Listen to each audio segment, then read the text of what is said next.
and welcome back to another episode of Grizzly True Crime. My name is Gisela Kay, and today we are going to discuss a very sensitive topic, which would be the Nashville shooting that has taken place. So, we're going to look at the timeline, we're going to look at the press conference. If you've seen it elsewhere, let's just watch it together and let me know what your thoughts are. And of course, we will honor the victims. We will think of them. That's what this is about. So let me show you like this. These are the victims of the shooting. We're going to go over the timeline now. William Kenney, Evelyn Dieckhaus, Hailey Scruggs, Cynthia Peak, Katherine Koonce, and Mike Hale. 6 victims, 3 kids, 9 years old, and 3 adults aged 60 and 61. So, okay, now let's get into the timeline. I thought this was a very good timeline because they say it's a visual timeline from USA Today. So let me zoom in a bit like this.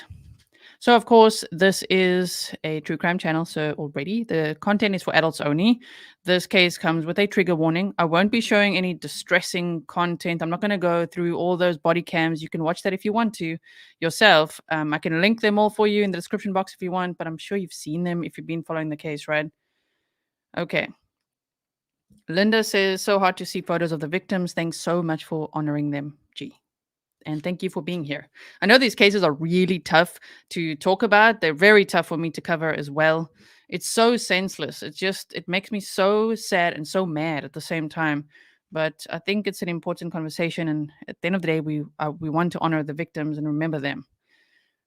Okay, so they say Nashville, Tennessee remains in mourning and details continue to emerge in the Covenant School mass killing on Monday, in which 3 teachers and 3 9-year-old students died. The shooter was killed by the police. Nashville police on Tuesday released 6 minutes of body cam footage from officers confronting the shooter and about 2 minutes of video from security cameras that show the shooter walking in the school hallways. That is so eerie to see that. Oh my word. It's all over YouTube if you haven't seen it yet. About 14 minutes elapsed between the first 911 call about an active shooter at the school and police confirming the shooter's death after an exchange of gunfire on the second floor. Police identified the shooter as Audrey Elizabeth Hale, 28 years old, a former school student, and said that Hale identified as transgender. A motive remains unknown. The police have said it seems like resentment towards the school. And I did also just see recently now that a friend of, they renamed themselves Aiden, right? So a friend of Aiden's died in the last year, and they were posting about this friend that had died multiple times on Facebook. It really affected them. So I don't know. I think that would have, be part of the deterioration of their mental health. Okay, so they say, here's what we know about the school shooting. So I'm showing you this article because it's got a good visual timeline for us. So they say at 9:54 a.m., so this would be on Monday, which was the 27th of March, 2023. At 9:54 a.m. Okay, the shooting suspect is seen in a campus security video driving a Honda Fit in the parking lot of the Covenant School, a private elementary school that's part of the Covenant Presbyterian Church in the neighborhood of Green Hills. Okay, so they've also got some map time on here for us. I'll also show you a map. I'm not sure exactly where Aiden lived, but we could see Nashville, Tennessee. My heart goes out to everyone in Nashville, Tennessee, in America, everyone that's affected by this. I think we're all affected by this. So then this is they're showing there is video available as well. They say shooter enters the parking lot, parks their car. I mean, it's so early in the morning as well. It's so scary. 9:57 a.m. Hale, the shooter, then sends an Instagram message to Veriana Patton, a former classmate. Now, they hadn't spoken for many years. It was like a message out of nowhere. And he wrote, I'm planning to die today. You'll probably hear about me on the news after I die. And then also wrote, my family doesn't know what I'm about to do. One day, this will make more sense. I've left more than enough evidence behind, but something bad is about to happen. Patton calls the suicide prevention helpline in Nashville police. So I want to applaud that person for doing that. for Patton calling immediately, like, wait, what is this? It wasn't just like, sorry, let me make myself a little bit bigger. It wasn't just like, wait, what? This message is weird. Okay, I don't know what this means. Delete or move on with your day. She felt it and she immediately called the suicide prevention helpline because the shooter had expressed suicidal ideation before. She said she needs to die and all of that, and then called the Nashville police. So, see something, say something. That person absolutely did the right thing. Okay, now I'm going to make it bigger again. So you can see Covenant Presbyterian Church, the Covenant School, condominiums, and here's the entrance at this Burton Hills Boulevard. Okay, and there's assisted living apartments here, and here's also an entrance here. Now, 10:11 a.m., a video camera records the shooter firing through a set of side entrance glass doors from outside. The shooter, carrying 2 assault-style weapons and a 9mm handgun, they brought 3 guns to this event.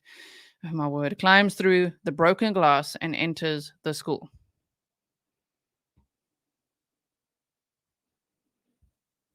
All right. Right on Josephine says they posted on Insta an image of a tornado and said a storm is coming.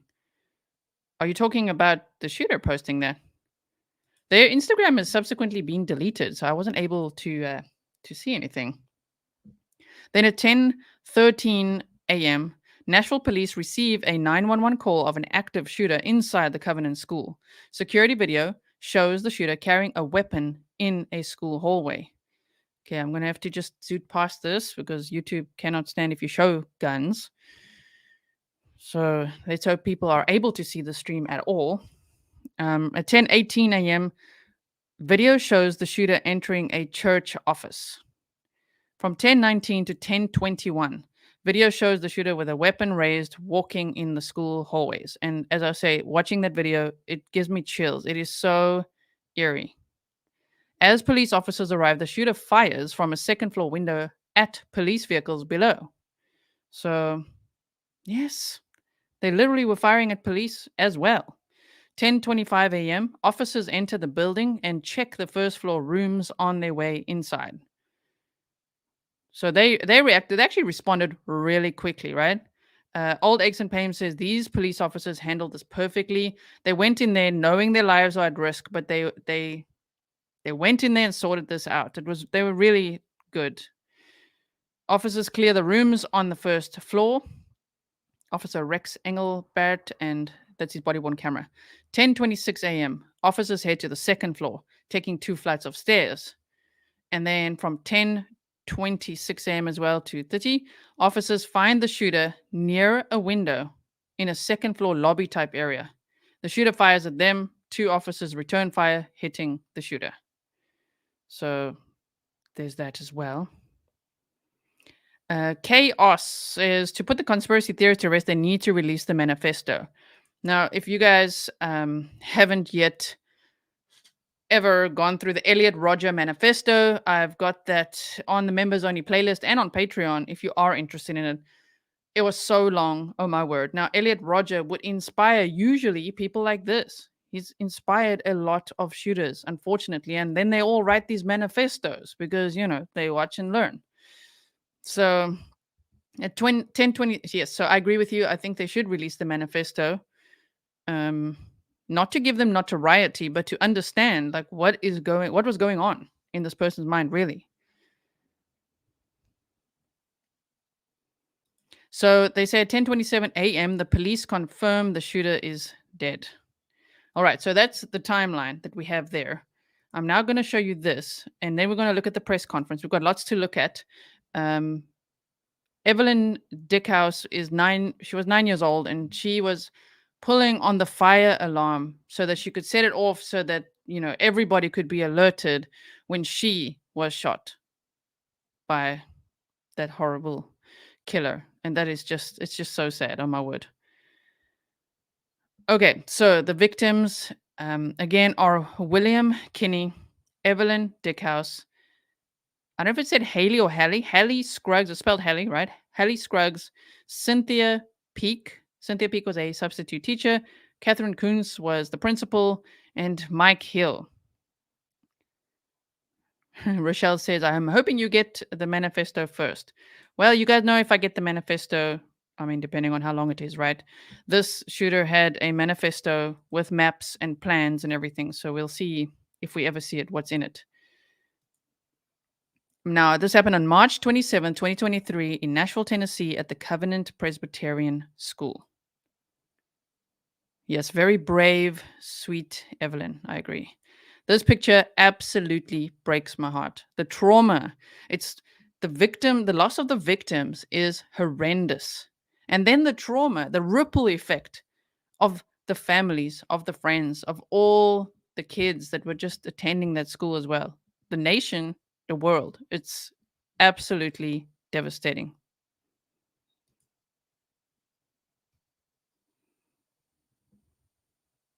Now, this is a picture of the shooter when she was Audrey Hale. So they say Audrey Hale's mother posted about gun control and school shootings on her Facebook page. So remember in the Idaho case when Brian Koberger's mom had also been posting, you know, about preventing crimes and about all sorts of things. And just reminds me of that because, Audrey Hale's mother was posting about sign the petition to keep guns out of schools. And uh, Hale's parents say they didn't know that they still had so many guns. They thought they got rid of their guns because they had been suffering from an emotional disorder and were receiving treatment for that. But they didn't know about a whole bunch of other guns that they'd stashed in the house, put in a red bag, I believe, and taken out the front door that day. Indigo, welcome to membership. Yes, Spin Cycle Dragon said the picture of the girl on the bus is heartbreaking. It is. It really is. And Old Aches and Pain says this affects so many families. My heart goes out to them. Yes. Thank you. Okay, so I'm only showing you this not to give this person any notoriety because that can inspire others. That's the problem. I will not put them, on my thumbnails or, when I've spoken to a criminal profiler, John Kenney, about things like this, because he's identified the risks of the psychology behind people that then go on to do things like this long ago. Like in the 70s, 80s, and 90s, he was already looking at neglect and low self-worth and all sorts of things like that, right? Now I'm losing my train of thought because I'm like, wait, what? Anyway, hold on. This will probably trigger it. I've lost my train of thought. It's all a bit much. Okay. I'll get back to it. Anyway, I'll show you a clip from John Kenney as well. He was on Fox News. But, oh, yeah. To not give them notoriety. The point is to not really like put their name out there and show them and, just give them some kind of attention because others that feel just like them and resonate with them, like ones that resonate with Elliot Rodger, they then get inspired. And that's a big problem. So here, they said, hello, my name is Audrey Hale. I'm a freelance illustrator and graphic designer who creates logos for businesses. So that is what they did. And they liked art a lot. And they were a commercial illustrator and graphic designer. The Instagram's been deleted. I don't know. I haven't found the Facebook either. I think these profiles got very quickly deleted, which is also, I think, a good thing. Okay. So you could see the drastic change in persona, I would say, even here. Let's see what Glitter Galaxy says. Probably won't release the manifesto, so it doesn't inspire more. This is sickness. Probably not, right? But they released Elliot Rodger's manifesto, that long thing. We've been through that. It took 12 hours. Old Deary says, Gisela, thank you so much for giving us this case. I know how hard these cases are to do. Yes, they are very, very hard. So don't mind me if every now and then I lose my train of thought because it all gets just a little bit much, but we're working our way through it.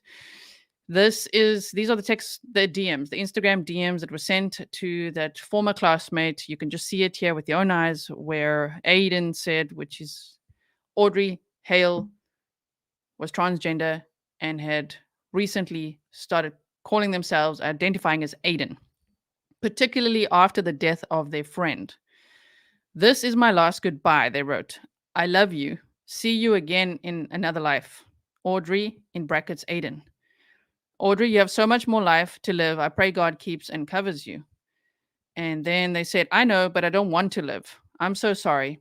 I'm not trying to upset you or get attention. I just need to die. I wanted to tell you first because you are the most beautiful person I've ever seen and known all my life. My family doesn't know what I'm about to do. One day this will make more sense. I've left more than enough evidence behind, but something bad is about to happen. That is so scary. Can you imagine receiving a message like this? I mean, this person immediately called the suicide helpline, they immediately called the Nashville police, but still, even the trauma just from receiving these messages and trying to figure out what to do, trying to get help, and then realizing what had happened it's just so scary, right? Yeah, Janet says, but why take others out too? That's the problem. Sometimes with this type of psychology, it's just like finally leaving your mark. It's like such a speculative, low sense of self-worth that you're like, well, I'm gonna go out, okay, but I'm gonna head out of this planet, but I'm gonna take some with me. And it's just terrible because they kill children. Like these were 3 9-year-olds that were shot. Oh my gosh. MP says never makes sense. Never, never, never. Right? Autumn B27. Thank you so much. Really appreciate that. Brandon says she's a liar. She wanted to kill. I suppose we won't know, but I hear what you're saying. And that's, if you guys are feeling super like angry, emotional, sad, and everything, don't worry. We all feel it. It's a very horrible topic, this to talk about. So I want to show you this quickly now. I'm just going to take, hold on. Oh, yeah, the press conference. Let's do that first. Go back to the beginning. I boosted the sound for you, so I hope the sound is good. I put a picture of the victims at the bottom left-hand corner so that you can remember them throughout this press conference, because that's what this is all about, right? This is terrible. Okay, so let's watch the press conference together. All right, good afternoon. I'm Don Aaron with the Nashville Police Department. We want to give you a brief update this afternoon as to what we know about the Covenant murders on yesterday. There's one rumor going on throughout the community that we want to take a moment to clear up.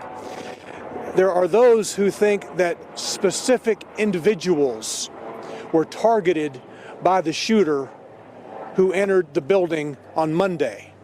We have no evidence that individuals were specifically targeted. This school, this church building, was a target of the shooter, but we have no information at present to indicate that the shooter was specifically targeting any one of the 6 individuals.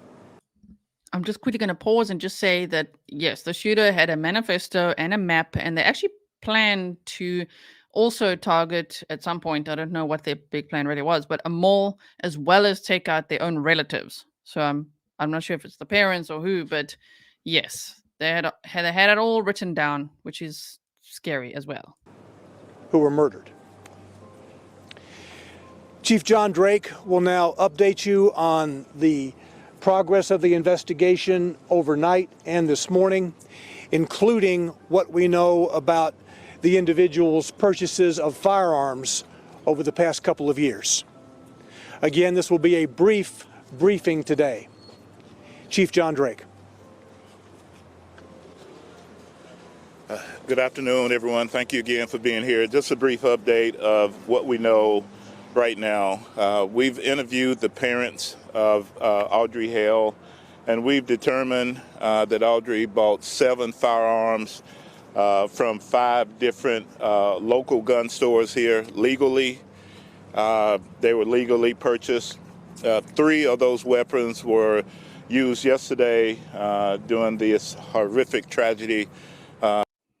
So Aiden had purchased 7 guns legally and was 28 years old and decided to, well, we don't know the motive, but there's obviously some kind of resentment or something to go back to the school you were at, right? Like a decade ago. Rochelle, thank you for the stats. Since 1982, an astonishing 135 mass shootings have been carried out in the United States by male shooters. In contrast, only 4 mass shootings have been carried out by women. Thank you for that. That happened. We know that they felt that she had one weapon and that she sold it. She was under care, doctor's care, for an emotional disorder. Law enforcement knew nothing about the treatment she was receiving, but her parents felt that she should not own weapons. They were under the impression that when she sold the one weapon that she did not own anymore. As it turned out, she had been hiding several weapons within the house. We also don't have a motive at this time. We feel that these students that were targeted were randomly targeted. There was not any particular student that she was looking for at the time of the incident. And that's what we know as I speak, and we'll take any questions that you have. So in the manifesto, there's several different writings about other locations. There were. So that's where they talk about the other locations they'd written about in their manifesto. Vance is very curious that she or he was still living with their parents at 28 instead of leaving and starting their own life, identifying as any gender they wanted. Yeah, apparently they had a lot of resentment towards their parents for not accepting their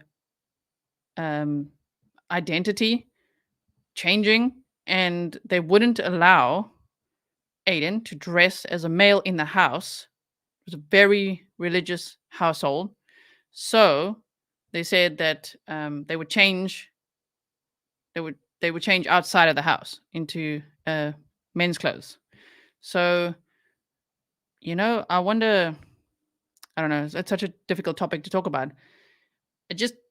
Let me say it like this: I don't think that Aiden knew it was okay to be a tomboy. To wear like tomboy clothes and do tomboy things. You know what I mean? Okay, carrying on. Locations, there was talks about the school. There was a map of the school, a drawing of how potentially she would enter and the assaults that would take place. There's quite a bit of writing to it. I have not read the entire manifesto. Our team and the FBI has been working on this. Chief, can you clarify where exactly the victims were located? You mentioned the common area. Were they all together, the students and the adults at the same time? Where were they? Sorry, I boosted the sound as much as possible, and those questions are still so hard to hear. So they were spread out in different locations. When I went into the actual church, the kids had already been transported to the hospital. Also, the two of the adults, I did see the head school person, and she was in the hallway by the office. That's the only one. They were spread out. Wasn't in one common area, but they were spread out. Chief Drake, can you talk about the response in terms of targeting other buildings? This is a very good point. Lieutenant Peter Pranzo, Harlem Raiders, former NYPD lieutenant, says mental disease alone does not make a killer. Mental disease and evil intent does. Absolutely. Other places. There was some writings in the manifesto about other locations, but as far as it being an actual target, I can't confirm that at this time. Chief, can we talk about your body cam footage? Did you feel like your officers did everything right? I'm sorry. Chief, live with CNN, just about the 6 victims who were killed. Where exactly were they? Were they walking through the hallways when this happened? And I also heard peripherally that perhaps the head of the school may have ran towards the shooter. It's very possible the head of the school could have done that. I can't confirm that one way or the other. I do know she was in the hallway by herself. There was a confrontation, I'm sure. You can tell the way she was laying in the hallway. There was the custodian, the African-American, as she shot through the door to enter. She sprayed rounds through the glass, striking him. You could see where he came to rest. As far as the others, they were just spread out in different locations. Chief, you mentioned ammunition was there. I can't say it was a confrontation, but they were met. She met the head person in the hallway. This man right here. Yeah. Thank you. Chief, you mentioned the guns, the multiple guns, and that the shooter was under the care of a doctor. Is there any law in this state that would have allowed police to take those guns away from this person had it been reported? So, based on also the comments being shared here, saying, well, if they were struggling so much with their mental health, how were they able to buy guns? Now you will hear the answer. If it had been reported, there's not a law for that, but had it been reported that she was suicidal or that she was going to kill someone and had been made known to us, then we would have tried to get those weapons. But as it stands, we had absolutely no idea actually who this person was, if she even existed. So. Chief, can you talk a little bit about the time? What else did the parents say? Did they expect anything like this to happen? So we know yesterday the Ms. Hale was leaving out of the residence. She had a red bag. They asked her what was in the red bag, and I think she just dismissed it because it was a motherly thing, and didn't look in the bag because at the time she didn't know that her daughter had any weapons and didn't think any differently. Again, they lost a child, so it's very traumatic for them. So, Chief, Watching the body cam. I think you were first. Yeah. So.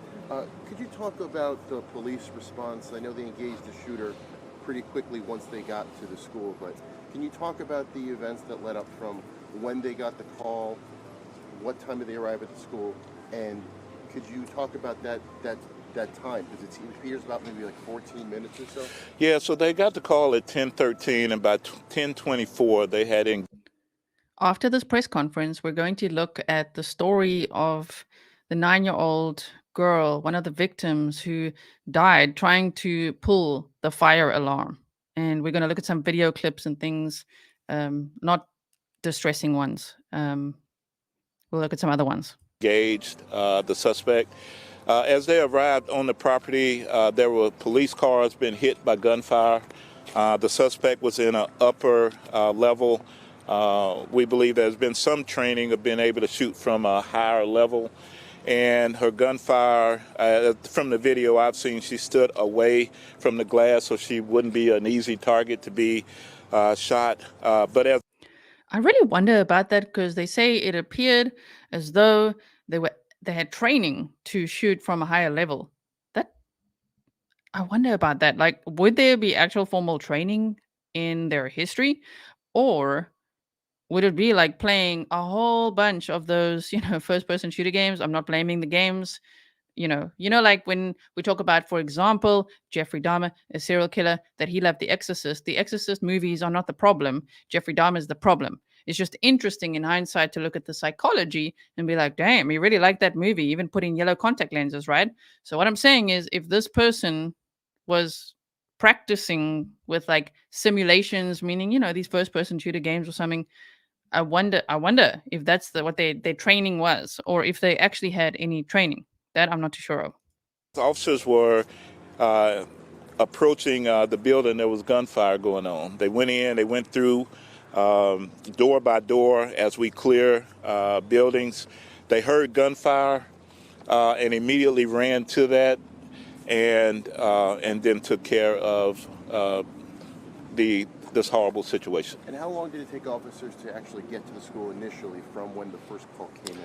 From the time it went out from 10:13 to 10:24, it was over. The exact time, arrival time, I'm not sure. I know that myself, I ran emergency, and as I got there, they were coming out bloody and all kind of things were happening. So I barely missed being able or being there to go in as well. So it was really quick, the response, and I think the response was really quick. I think it was within 8 minutes, so they got there really quick. They went in, cleared the first floor, went to the second floor, dealt with the shooter. P. Rhymes with AMC says, too much testosterone makes anyone aggressive, males and females. I also wonder if Aiden was on hormones at all, because I think from what I'm gathering, it seems to be, and I might be wrong, but more a case of identifying as a male almost overnight, right?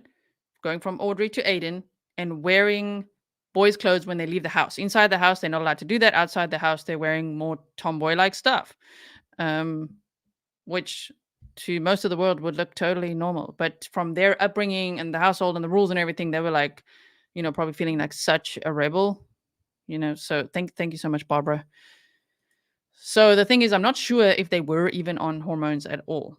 I wonder about that. But I get your point. You were next, so. Yeah, Chief, I was just going to ask you about the two officers whose body cam we've seen this morning. Had they ever been placed in a situation like that before? To my knowledge, I do not remember if those two in particular have been in that situation. Officer Collazo has worked as a paramedic with the SWAT team, so I'm sure he's had some type of weapons training. I was really impressed that with all that was going on, the danger that somebody took control and said, let's go, and went in and took care and just try to end this situation. But as far as being in this before, I'm unsure. You, sir? Sir, a friend of the families has reported, a friend of the Hale family has reportedly said that Audrey was autistic. Can you speak to that if you know if that's in fact true? I can't confirm that. I've heard that, but I can't confirm if that's true or not. Let's do one more question, and we're going to stop. One more. This chief is so polite. They're like, one more question, and then it ends up being like 3 more questions or so. Also, interesting to note is that there's a bill called the Anti-Drag Bill that was signed off on March the 2nd or 3rd. I think it was March 3rd. I'm trying to look at the date now again. Where they say the bill that was passed in Tennessee last week, that's what they say in this article, restricts adult cabaret performances in public or the presence of children and bans them from occurring within 1,000 feet of schools, public parks, or places of worship. So that's interesting, meaning I wonder if that had anything, if that was some sort of trigger point for this person at all or not. I don't know. If they're like, that's it, and taking revenge, I don't know. The officers, how are they faring today, 24 hours? Any indication of the significance of yesterday, why the shooter may have done this yesterday? And also, do you have anything that could indicate whether the school was targeted for religious reasons? I can't confirm either. I'm not sure if that we're approaching a holy period at Easter and all of that. I can't confirm any of that. Do not know. And so why she targeted that particular church, we do know she was a student at that church at one point, but unsure right now if that was the reason why. And I think I'll take one more. Just on your 2 officers there, how are they feeling today? So I talked to them earlier, and they're trying to decompress, trying to make sense of all of this. I talked to President Biden. He's going to reach out and talk to them as well. They're just trying to do whatever they can with their families and just kind of remove themselves from all of this. So Thank you all very much. Thank you. Thank you. Chief, would you say the 14-minute response time from getting the call to arriving to the school, is that acceptable? Is that something you want to look back at and see that there could have been a quicker response time? So I'll answer that. We evaluate each and every situation, and so one of my principles is we're always looking to be innovative and evolving to get better. And so we look at every single incident we have, and if there's a way to get better, we feel a response right now. From what I've seen, I don't have a particular problem with it, but we always want to get better. We always want to get there in 2 or 3 minutes. And so there's a lot of things that could have happened. Traffic was locked down, et cetera. But we're always looking to get better. What do you So tell thank you. kids, Chief? Okay, so there's just a short clip here of the car arriving and a short clip of the shooter in the building, but I've really just clipped it so that it's not distressing, okay? I just want to show you.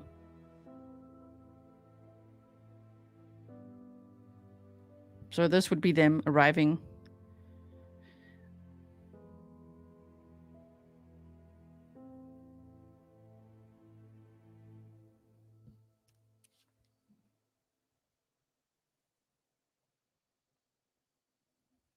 On such a beautiful spring morning and so early in the morning. It's just, wow.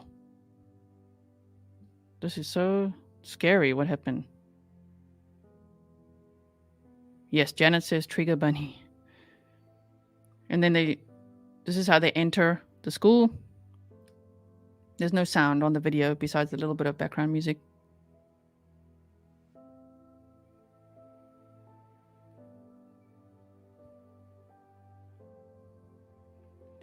Bojo says, what makes shooters target schools? Is it just the opportunity of people in one place that won't offer any resistance, or is there more to it than that? I'm not sure. I think in this case, you see, I just clipped it just so that you can see at the back there. In this case, this person had attended that school like a decade ago or at some point in their life. So they had something against someone there.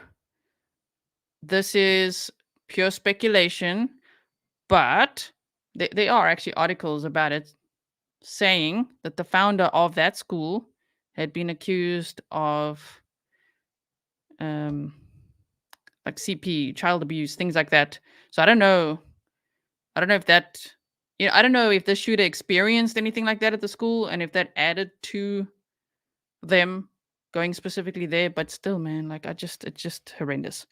Okay, so here they say Nashville school shooting victims pictured, including hero girl who died trying to pull the fire alarm. So this little girl here was trying to save everyone by pulling the fire alarm. All 6 victims of a mass shooting at a Christian school in Nashville have been pictured and their stories shared as the nation mourns. One 9-year-old girl died a hero trying to pull a fire alarm to stop shooter Audrey Hale's rampage. So Aiden. Evelyn Dieckhaus tried to alert others as the massacre unfolded at the Covenant School on Monday when she was shot, according to her family. Our hearts are completely broken, stated her family, according to KMOV. We cannot believe this has happened. Evelyn was a shining light in this world. Oh my word, it just gives me like goosebumps that what she did was so brave. She was trying her level best to save everyone else. She was pulling on that fire alarm, well, trying to. I don't even think she'd pulled on it yet when she was attacked. So say, Evelyn, it's a very Dutch surname, huh? Evelyn Dieckhaus. I'm in the Netherlands. If you didn't know, my name is Gisela K. I'm South African living in the Netherlands. So when I see surnames like that, I'm like, oh, it seems like Dutch ancestry. I'm not sure. But they say another 9-year-old student who was killed, Will Kenney, was unfailingly kind and always inclusive of others, his family said. He was gentle when the situation called for it.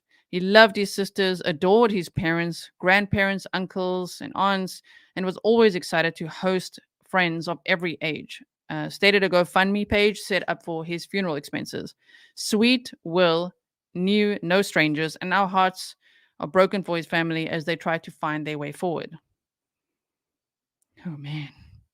The third 9-year-old killed in the massacre was Hailey Scruggs, who was the daughter of the senior pastor at Covenant Presbyterian Church, which the school was part of. You see, like, they say they have no evidence that the shooter targeted specific people. I just wonder if they were trying to hurt, for instance, the principal of the school, because that was one of the victims, and then the daughter of the lead pastor. It's just terrible. Scruggs' father, Chad Scruggs, said she was such a gift. We are heartbroken, he told ABC News. Through tears, we trust that she is in the arms of Jesus, who will raise her to life once again. She's so cute. One of the 3 adults killed was the head of the school, Dr. Katherine Koonce, 60. Koonce had a confrontation with Hale and was found dead in a corridor, according to Metro Nashville Police Chief John Drake. City Council member and former FBI agent Russ Pulley wrote on Facebook that Koonce, upon hearing the first shots, ran toward the danger. These are very brave people. I mean, she thought, okay, that's it. I'm dealing with this head on, because that could work sometimes, If I was in the situation, you might think of that, of just like, now I'm going to, because she might have maybe, I don't know how long she's been in the school, but maybe she remembered her and she's like, what are you doing? Unfortunately, she was one of the victims. She also made sure the school was prepared with active shooter training and protocols, wrote Pulley. Those actions saved countless lives. Yes, I missed that now. Oh, yeah. Woody says there's no age limits for heroes. Yes. Substitute teacher Cynthia Peak, 61, was also shot dead. She was a devout servant and follower of the Lord Jesus Christ. Her friend Chuck Owen wrote on Facebook on Tuesday. She told me that she got saved in college and that God's love changed her life, wrote Owen. I grieve through tears as I write these words, but I know Cindy's in heaven with her Father. Dr. Bill Broyles, her mother, Nell Broyles, and her older sister, Diane. Wow. The third adult killed was custodian Mike Hill, 61, who worked at the private Christian school for more than a decade. His daughter, Brittany Hill, wrote online on Monday, "I have watched school shootings happen over the years and never thought I would lose a loved one over a person trying to solve a temporary problem with a permanent solution. I'm so sorry for the loss of those children. Seeing their names not called out safe was devastating, as well as the chaplain telling me and my siblings and family this god-awful news." And here is a picture of Audrey Hale, shot dead after a deadly rampage. Drake, the chief, on Tuesday said that Hale purchased 7 firearms legally from 5 gun stores despite receiving treatment for an emotional disorder. The motive of the shooting has not yet been determined. Police first described Hale as a woman, as was assigned at birth. However, they later said that he was transgender and used male pronouns in social media posts. I want to show you this video. Love this guy from Fox. He makes a good point. The family. I'm so glad that we are finally honoring the life and legacy and telling the stories of the victims here. The headmaster taking on gunfire, trying to protect her students, the young girl that pulled the fire alarm. I guess I'm getting a little concerned when you look at some of the media reports that they're focusing on more of the suspect that did this instead of the victims here. And yes, we agree, right? Sharp Tech says they said she only recently decided to claim she identified as a guy. I think this is a mentally ill person who latched onto the gender identity fad. She held grievances from middle school and she's 28, right? Thank you for your comment, Sharp Tech. And it's almost reversing who the real victim is because they don't want generalities. I mean, we as Americans, we know not to judge all groups of people by one person's act. I just think we should be focusing on them a little bit more, though. Lawrence, do you have a timeline of, we know that the headmaster was killed, we know the custodian was killed, a substitute teacher, the children. Did this shooter, do you know who was shot first, how they were shot, why they were shot? So we're hoping to find a little bit more about that when they release the manifesto as well. I do know that the janitor, based on the reports and some of the stuff that we've gotten from our sources, that the janitor most likely was the first one that the suspect engaged with in the church side of the building. So again, that's why I think it's so critical to release that manifesto so we can understand the motive and why. It's clear that the church. See, that's the thing. It's like, should they release the manifesto so that people can study it and understand why, or should they rather not? You know, what do you guys think? Like for me, I mean, the concern is there that then others will be inspired to also do the same type of thing, and then also write their freaking manifesto, and then to think, oh, my manifesto is going to be read out one day. You know, that's a bit of the problem. But at the same time, to have the information to understand. You know, I wonder if that would be a valuable exercise. Was a target here. So, I mean, I understand with preserving an investigation, but the suspect is dead. There's no prosecution that's going to happen. I think the public deserves to know exactly why the church was the target, and perhaps why did she go after the pastor's daughter? I mean, right. There are some instances where it happens to be a coincidence, but I mean, there's a lot of coincidences in this case. Well, and you've got to figure that since there has been news that this person was being treated by a doctor for an emotional disorder, they're probably talking to the doctor, trying to figure out what was going on in that person's head at the time. Lawrence, I just got a note. Okay. I can't remember now. What else are they talking about here? I just wanted to show you that clip. Okay, the rest we've seen. So hold on one second. Let's get you something else here. Yes, it's still this. Hero Girl 9 died trying to pull the alarm as child victims of Nashville shooting pictured. And then here they say, Nashville school shooting, latest Audrey Hale's post about partner's death revealed as motive is still unknown. Nashville school shooting suspect Audrey Hale had previously posted on Facebook about the death of a romantic partner. Sorry, I'm zooming in on the wrong page here. There we go. About the death of a romantic partner. So that's interesting. According to a former teacher, art college instructor Maria Colomi, who taught Hale at the Nossi College of Art and Design in Nashville, recalled a social media post from the shooter openly grieving the unknown individual and said that Hale had announced the bereavement and asked to be addressed as Aiden by masculine pronouns from then on. So that's interesting, right? That timeline, like suddenly, it's as if they couldn't deal with that loss at all. I'm sure there were many other problems, right? They couldn't deal with that loss at all and then suddenly change their identity. Yes. Berenice Rivas, thank you so much. Mother confronts officials in Nashville after school. After the school shooting, are you able to react this short news clip? Thank you. I don't know if I've seen it. If we have time for it, I will show it. Otherwise, I will link it. I link a lot of things in the description box for you. But if I have time, I will show it. So, sorry about this. Let's just try to close here. Okay. So they say, as the investigation continues into the shooter's possible motives for embarking on Monday's massacre at a private Christian elementary school in the Green Hill suburb of the Tennessee City, State Governor Bill Lee has revealed that he and his wife were friends with murdered teacher Cynthia Peak, one of 6 people shot dead, and had invited her to dinner that night. Like, that's the same governor who just signed off on the anti-drag law. Am I right? You know what I mean? It's all starting to maybe like seeming to come together just a little bit. In addition to Peak, 3 children aged 9, Evelyn Dieckhaus, Hailey Scruggs, and William Kenney were shot dead on Monday, as were staff members Katherine Koonce and Mike Hill, the former since described as a hero for selflessly running towards the attacker to protect her charges. Meanwhile, Nashville Police Chief John Drake said that Hale was under doctor's care for an emotional disorder before the killings and had hidden several legally purchased weapons at the family home. Okay, what have I got for you here?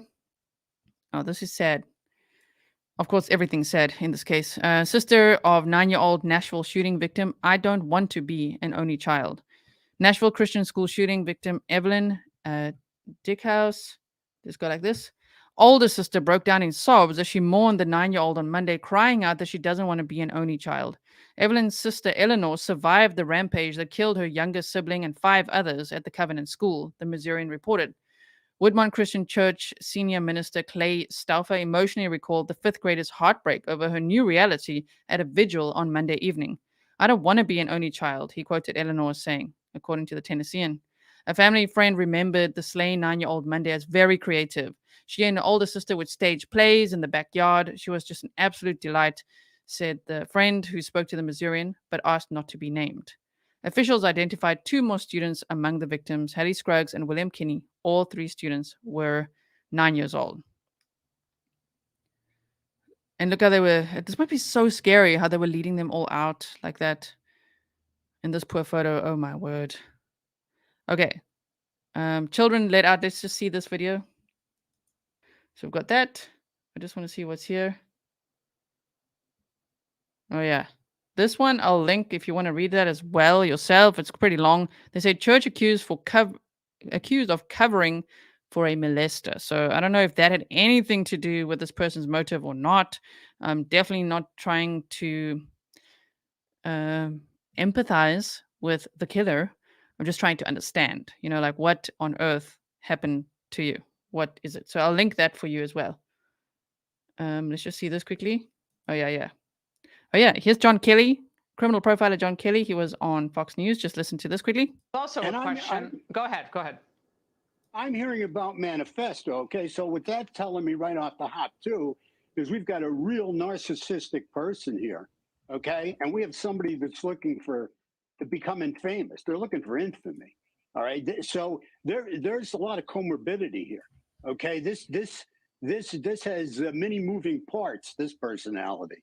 One of these things. And again, let's blame somebody else, because we didn't make it in life, or we're not where we expect to be in life, or, we didn't gain the kind of attention and media exposure that we should have gained, or Where's my 15 minutes of fame, bottom line? Well, I think, James, that is a point here. There we go. Okay. So I also want to show you one more thing. Just hold on 1 second, please. I found that video with the mother's plea. If I can just move it across, just hold on. Here we go. Are you guys tired of being here and having to cover all of these mass shootings? I'm from Highland Park, Illinois. My son and I survived a mass shooting over the summer. I am in Tennessee on a family vacation with my son, visiting my sister-in-law. I have been lobbying in D.C. since we survived a mass shooting in July. I have met with over 130 lawmakers. How is this still happening? How are our children still dying, and why are we failing them? Gun violence is the #1 killer of children and teens. It has overtaken cars.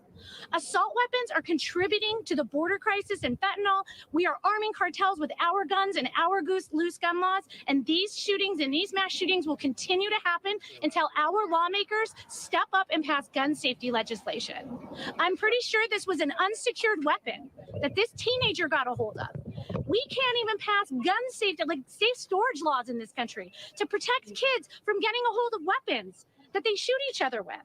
Aren't you guys tired of this? So there we go. That's the clip that was requested. Okay. I think I've shown you just about everything. I just quickly want to make sure. Just hold on 1 second. Oh, yeah. This was just this one. This was the former teammate of the Nashville school shooter that got the messages on Instagram. So here they interview her. If we can. How did you know her? And listen, let me ask you this before, because there's this whole idea about how he or she identified, and police had been saying one thing. We have not confirmed. Did you know her well? I knew her well when we were kids, when we were younger. I didn't know the adult Audrey. I still addressed her as Audrey. Okay. I never addressed her as anything else. Isn't that interesting that Audrey, Aiden contacted this person, but they hadn't spoken since they were kids?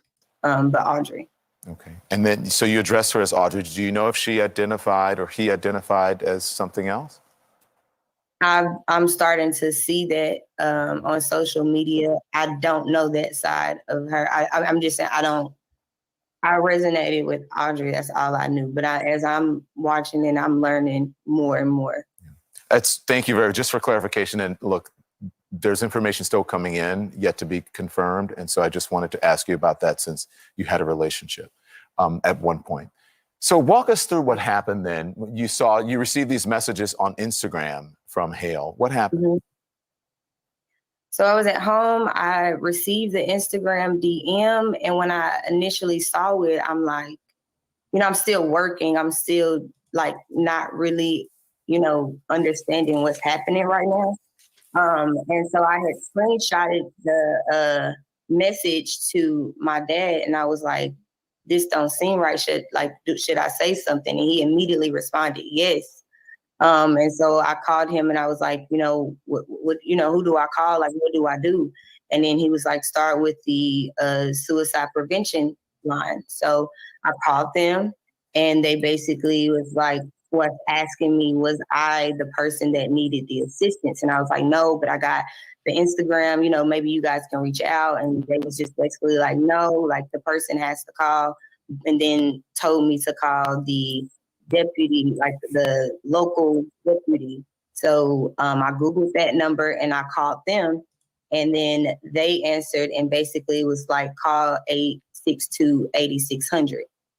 Got them on the line, and I was on hold for maybe like 7 minutes, and I finally got somebody on the phone, and I told her, I was trying to tell her what was going on, and they were like, okay, we'll send somebody over to you.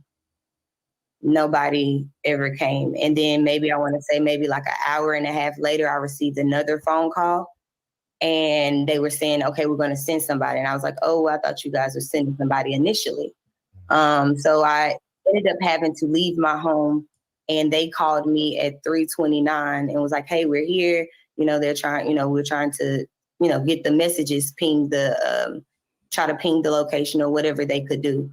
And so when they called me, I wasn't at home, and I was like, hey, you know, I'll be there in about 10 minutes. By the time I got home, the officer had left, and I called back, and they said that they had closed out and they would have to reopen one. And I was just like, well, I mean, I don't know. You know, I was just trying to see if y'all could help. And all of this had transpired, and you know, the shooting and the time that you were trying to get that help. Why you, Adriana? You said that you didn't have a relationship with, as you identify her, as her for a while. Why you? Why would she send a message to you? I am an avid, a huge, I'm an influencer here in Nashville. I worked in radio. I do news. She was most recently at my TV show. I mean, I to give you a direct answer, I'm asking God the same question. I wonder what she was recently doing at her TV show, is what she said. But to reach out to the person, maybe she thought, ooh, she's got the most followers, she's going to get the story out or whatever. Or maybe it's the only person that she really sort of been in contact with, right? Even though she said they last spoke when they were kids. That's when they knew each other, right? Okay, so that was a lot. Thank you so much for being here with me as we cover this extremely traumatizing topic, very sensitive topic. I really appreciate you all being here and remembering the victims. That is what it's about. This is the focus. 6 victims: William Kenney, Evelyn Dieckhaus, Hailey Scruggs, Cynthia Peak, Katherine Koonce, and Mike Hill. Sending condolences to their families, to their friends, to their classmates, to everyone who knew them. It is so devastating. So I hope that you guys are all okay. I will see you later. I have another live stream. We're going to have law enforcement and litigation expert Sunny Slaughter on. Sorry for my light. I don't know what it's doing here. Hold on. There you go.